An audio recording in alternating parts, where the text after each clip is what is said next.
Seaside Shadows. This is Laura. I am your host and historian from Seaside Shadows, and we have a very special Cemetery Saturday for you all. I am here at Green Cemetery in Glastonbury, Connecticut, and we are talking about some very famous suffragettes. Now, these were not the suffragettes you think of when you think of those women marching on Washington. These women were early suffragettes. We're talking mid to late 1800s. The fight for women's rights was marching on even then. But before we continue, I should mention why this is very special. Not only is this the 100th anniversary of the woman getting the right to vote, but this is also a celebration because we just received a grant at Seaside Shadows from Global Giving. It's the Red Backpack Fund, and it was funded by Spanx by Sarah Blakely. It was for women's owned businesses only, and we are very happy to get picked. So thank you very much to Sarah Blakely, Global Giving, and the Red Backpack Fund for your generous grant. We will be using it to fund our research, as well as getting new technologies for our investigations and our virtual segments. So, let's begin. Now, behind me, you will see the graves of the families that we are talking about today, the Smith family. And I will be specifically talking about Julia and Abby Smith, and they were the last remaining members of the Smith family and most famous for their suffragette movement. But we need to take it back. Let's talk about July 1848. It was the Seneca Falls Convention in New York. That was the first women's rights convention. It was heavily attended by some of those heavy hitters you may have heard of. Elizabeth Cady Stanton was the founder, along with some of the local Quakers of the community. Now, you may think that is a bit odd that the Quakers would become involved in the women's rights movement, but according to their traditional sacraments, men and women are created equal. So they were more than glad to join Elizabeth in founding the convention. It was heavily attended by women, but there were some men that attended as well. Now, we have some interesting information here, contemporary sources from that convention, as it was over a number of days. There was many lectures and there was many guest speakers. One of the most famous was someone you may have heard of, Frederick Douglass. Now, Frederick was actually the one who kind of started the women's rights movement in a way in this convention. For when these women came together at this convention, they created the Declaration of Sentiments. Now, that was a declaration of sentiments about how women deserve the equal rights of men. Some of these were very simple, such as something to do with law, something to do with the household, things of that nature. But it was Frederick Douglass who came out and suggested the idea that women have the right to vote. And believe it or not, this was actually a heavily contested issue. There were many women at the convention who did not believe in putting it down the Declaration. But Frederick gave a very eloquent speech, and it was published in his newspaper, the North Star, which was founded just a year prior to the convention. This is what he said. A discussion of the rights of animals would be regarded with far more complacency by many of what are called the wise and good of our land than would be a discussion of the rights of women.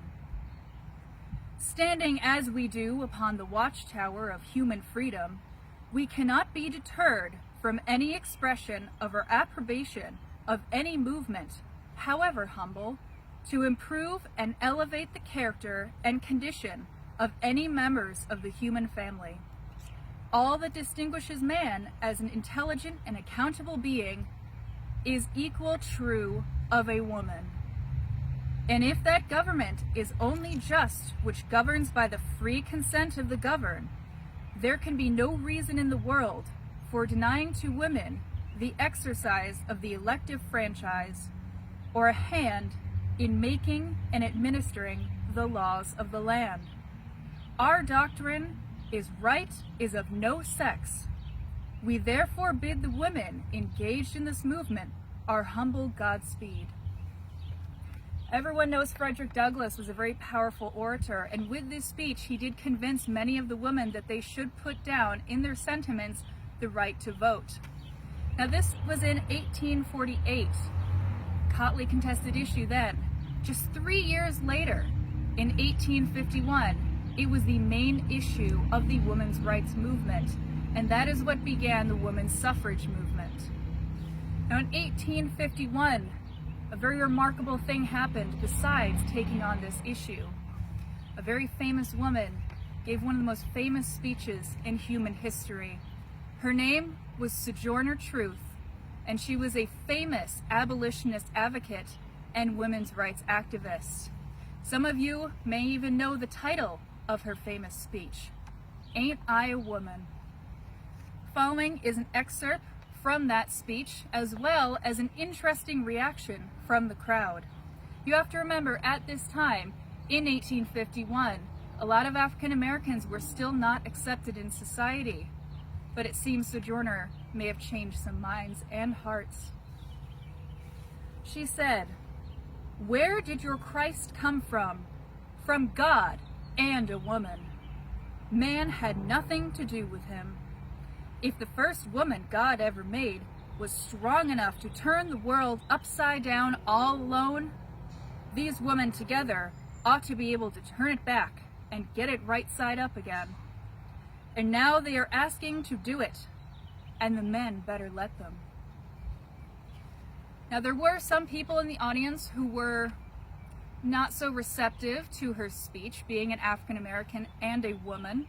However, it seems a majority of the crowd was won over, as it was reported, "Amid roars of applause, she returned to her corner, leaving more than one of us with streaming eyes and hearts beating with gratitude."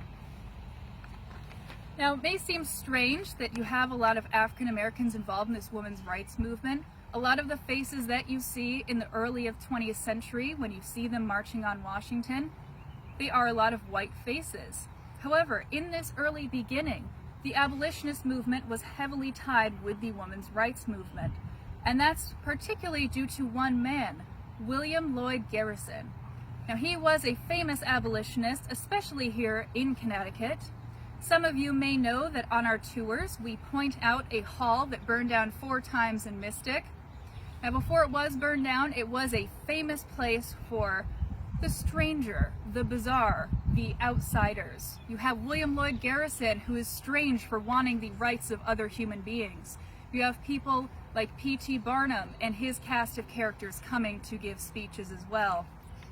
So William Lloyd Garrison was not only in Mystic, he was in Glastonbury as well, which I will get to later. But the reason he was so important in this movement is that he was the first to invite women into his abolitionist meetings. This was considered very strange at the time. Women were not often seen to be joining meetings with men. They're usually often their own female societies. But when he asked them to join they did, and in droves. There were many women who joined William Lloyd Garrison's meetings. Not everyone did share his opinion. There were some abolitionist leaders who rejected women in their meetings, but William Lloyd Garrison was very pleased to have women on his side, and they were working in very high numbers to continue the abolitionist cause. Now, when they were at these abolitionist meetings, they began to be indoctrinated into the causes of freedom, into the causes of rights, and they thought, why can't we as women also fight for that as well? So that was one of the beginnings of the women's rights movement. Now we get to the interesting part. We have the background on this abolitionist movement, on this women's rights movement, and this all ties in with the women we are speaking about today, Julia and Abby Smith. But first, we need to go back and talk about their parents, who are right behind me. Here, although it is not very legible, is Zephaniah Smith. You may notice that compared to his wife, Hannah Smith, he has an engraving here, a religious engraving. That was because he was a minister at one point in his life. Now, Zephaniah, being a minister, was educated. He was a Yale graduate, and he went on to join the ministry, but became disenchanted with the way that ministry was heading. He believed that it should be for free, and he should not be paid to be a minister. So he decided that he would preach for free, but that did not pay the bills. So he became a lawyer, highly educated man.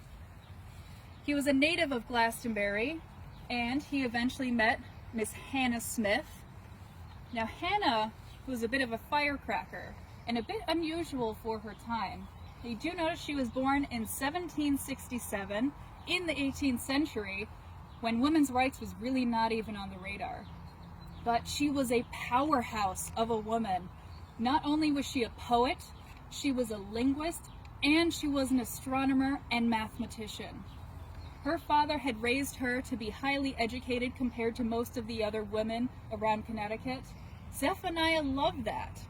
It was not an arranged marriage. He fell in love with Hannah for her smarts, and together they became the ultimate 19th century power couple.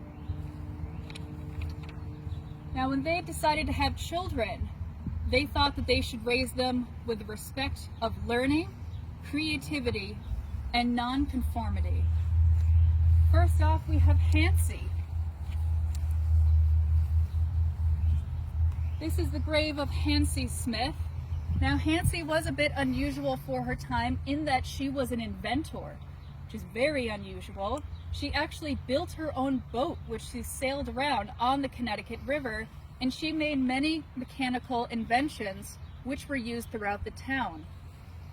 Next, we have Cerinthia Smith. Cerinthia was an acclaimed botanist. She actually made many interesting discoveries about fruit trees and their cultivation, which was very important in an agricultural society that Glastonbury was. Now we continue on. We go past Zephaniah, past Hannah, and we go over here to Larilla. Now Larilla was a fairly famous artist for her time. And it was a bit unusual for a woman to be an artist at that time, even more unusual in that her style of painting was very sensual. She did paint houses, she did paint landscapes, but then we do have some rather saucy paintings that she did of Mark Antony. Those are in the hands of the Connecticut Historical Society if anyone is interested. Now we move on to our two fabulous ladies over here. These are the women that we are going to be talking about. We have Julia Smith over here. Now Julia was a linguist and a writer. And Julia had many amazing qualities about her. She spoke multiple languages. She translated the Bible. She was the first woman to do so. We'll be talking about that later. And she was considered one of the most accomplished women in the area. We have her sister, Abigail, also known as Abby. And Abby actually became famous later in life. Abby became a famous orator during the suffrage movement in those early days. Now, it is interesting about these women is that they were raised in this nonconformist household, but they are also raised in an abolitionist household. Again, we come back to that theme. Now, Hannah was a strong believer in the abolitionist movement. She even wrote one of the earliest anti-slavery petitions in America, and it was presented before Congress by none other than John Quincy Adams. Additionally, her friend, William Lloyd Garrison, once again coming back into the picture, he was actually not allowed to give his speeches in Hartford. It was considered too much of a scandal. So what did he do? He called up Hannah and her wonderful daughters, and she said, "I can help you there. You can come and preach on my stump in my front yard," which is exactly what he did, gathering crowds of hundreds to hear his famous abolitionist speeches.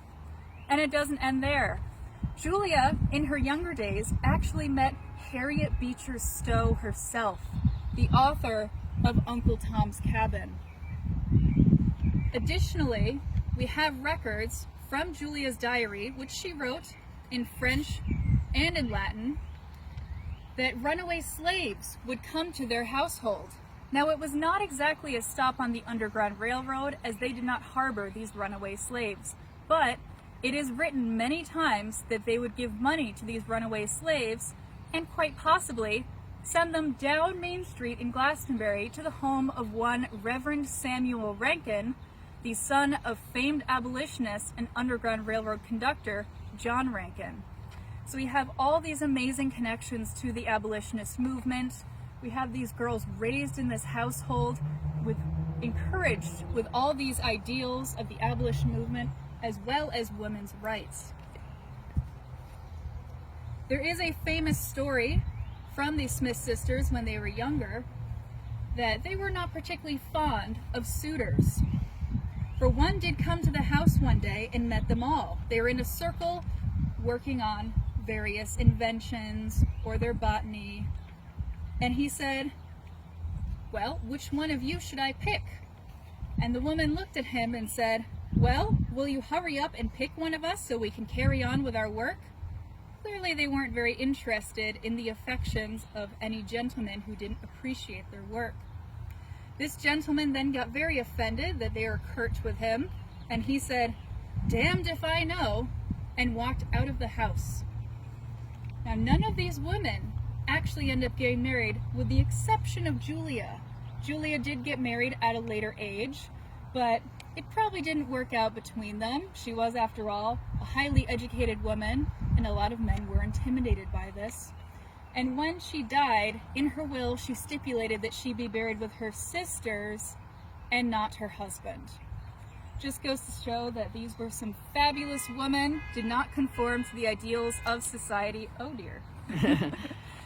And they obviously did not need any men in their lives because they were just fine. Now, before we get to the suffrage movement, the great women's rights movement that involved Julia and Abby, I have to talk about the great accomplishment of Julia. I mentioned Julia did translate the Bible, and Julia was the first woman to actually translate the Bible. This was in the late 1800s.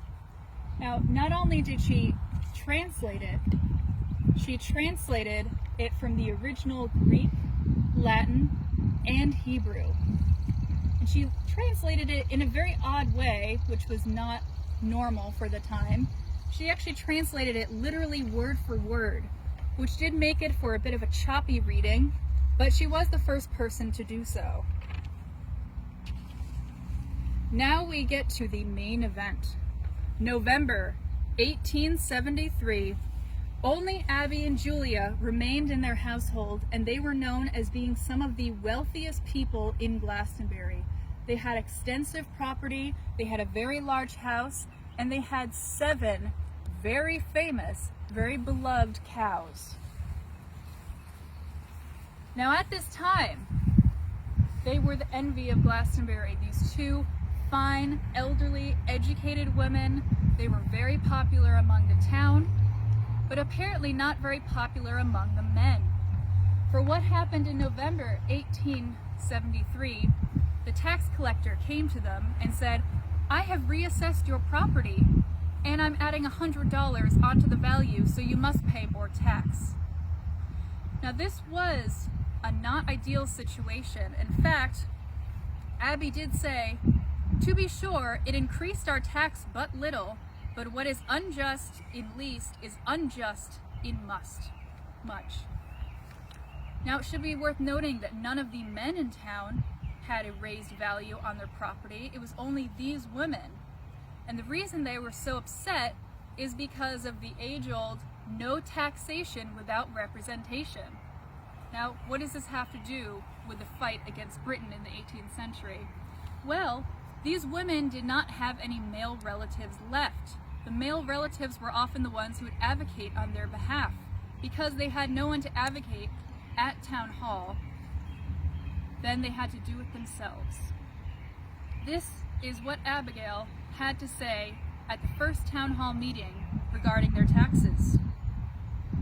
"The motto of our government is, 'Proclaim liberty to all the inhabitants of the land,' and here, where liberty is so highly extolled and glorified by every man in it, 1/2 of the inhabitants are not put under the law, but are ruled over by the other half, who can take all they possess.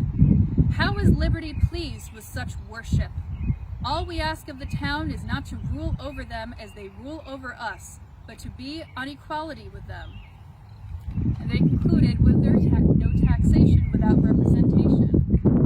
Of course, the men were not at all interested in what they had to say. So the tax collector continued on, and he tried to take some of their property. And when he did this, Abby said, "It really does not belong to us to assist in any way, having no voice in the matter." So they chose not to tell him what to take. The only thing they did was hide Lorilla, their sister's precious paintings, so he could not take them. Instead, what he did take were their beloved 7 cows. I have their names here as Jessie, Daisy, Proxy, Minnie, Bessie, Whitey, and Lily. Tax collector took their beloved cows and they took them to the auction block in Glastonbury that was on this very green that is behind to the side of me. The tax people, although they were friends of the Smiths, tried to help them in as much as they could, but they were unable to. So what ended up happening is Julia and Abby got 4 of their cows back, and you'd think that would be the end of it, but it wasn't. For then, an editor in Springfield, Massachusetts, for the newspaper The Republican, heard of this strange issue in Glastonbury and decided to write about it. He wrote, "Abby Smith and her sister as truly stand for the American principle as did the citizens who ripped open the tea chest in Boston Harbor, or the farmers who leveled their muskets at Concord, will not be creditable if Abby Smith and her sister are left to stand alone, to fight the battle of principle unaided." Now, as we continue on in this story, these women start to grow in fame. Overnight, seemingly, these cows became famous. And with these cows, they were so famous, they actually took the hairs off of their tails and made flowers, which was a very Victorian thing to do at the time, and they sold it at bazaars in Chicago. Now, a year after this fight, as it continues on, these women became symbols of the women's rights movement. They attended conventions all across the United States, and in fact, one in Worcester did have a copy of Abby's famous speech, which she ended on a defiant note saying, "I fear we shall receive no mercy at their hands, and must rest content that they can't shut us up, as they did our cows, and what is worse still, they cannot shut our mouths." It was in that year of 1874, in April, that she appealed again to the town hall, and this time she was not even allowed to speak. So what did these women do? They would not rest until they were heard. Abigail marched out of that town hall, and she stood on one of the men's wagons, pulled her speech out of her pocket, and proceeded to give a fiery, passioned speech all about how they deserved to have taxes just like everyone else. Now, it was then that things get rather interesting.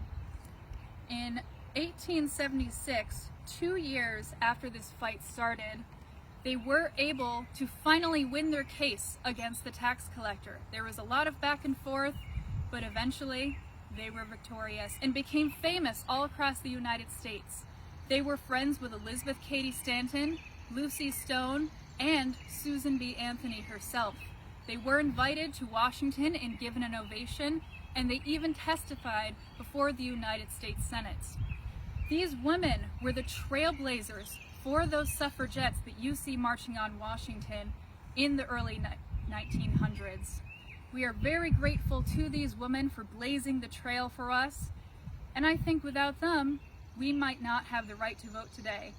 So happy 100th anniversary of the right to vote to Abigail and Julia Smith, to the entire Smith family, for being true trailblazers. Thank you very much for joining us for this very special edition of Cemetery Saturday. We'll see you next Saturday.